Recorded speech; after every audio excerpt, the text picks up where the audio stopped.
إن بلادنا تسيدا للرؤية الاستراتيجية لفخامة رئيس الجمهورية السيد محمد الشيخ الغزواني، ومن خلال برمجة وتنسيق الفريق الحكومي بقيادة معالي الوزير الأول محمد بن بلال مسعود تعمل على الرفع من وتيرة التنمية على جميع الأصعدة، والعمل على تحسين ظروف المواطنين وتبسيط وعصرنة معاملاتهم فيما بينهم وكذا مع الإدارة، وذلك من خلال التحول الرقمي. ولتحقيق هذا الهدف عملت الحكومة أولا على وضع البنية التحتية الأساسية وموائمة الإطار القانوني ثانيا وتوفير الخدمات الرقمية في مرحلة ثانية. وانطلاقا من إيماننا الراسخ بأن التحول الرقمي هو المفتاح لتحسين الكفاءة التشغيلية للأفراد والإدارات والمؤسسات، كما أنه وسيلة متميزة للوصول إلى خدمات نوعية، يتنزل لقاؤنا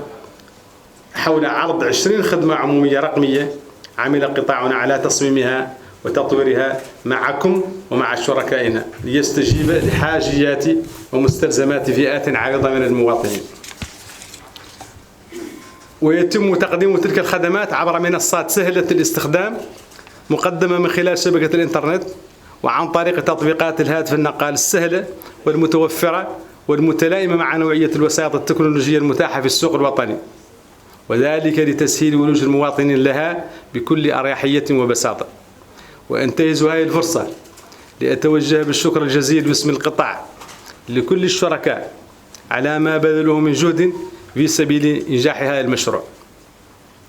أيها السادة والسيدات، إن الأجندة الرقمية التي تبنتها الحكومة ويعكف قطاع التحول الرقمي على تنفيذها سوف تساهم في تسريع عملية التحول والرفع من أداء كل القطاعات العمومية والخصوصية، وسوف يكون لها انعكاس إيجابي على المواطنين والإدارة والمؤسسات من خلال اكتساب المعرفة وتحسين الإنتاجية وإدخال تقنيات حسن التسيير والرقابة والضبط.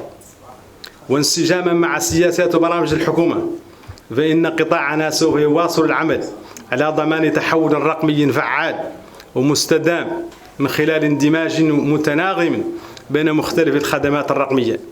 وسيعمل بشكل وثيق ومنسق مع جميع القطاعات الوزارية لبلوغ تلك الأهداف.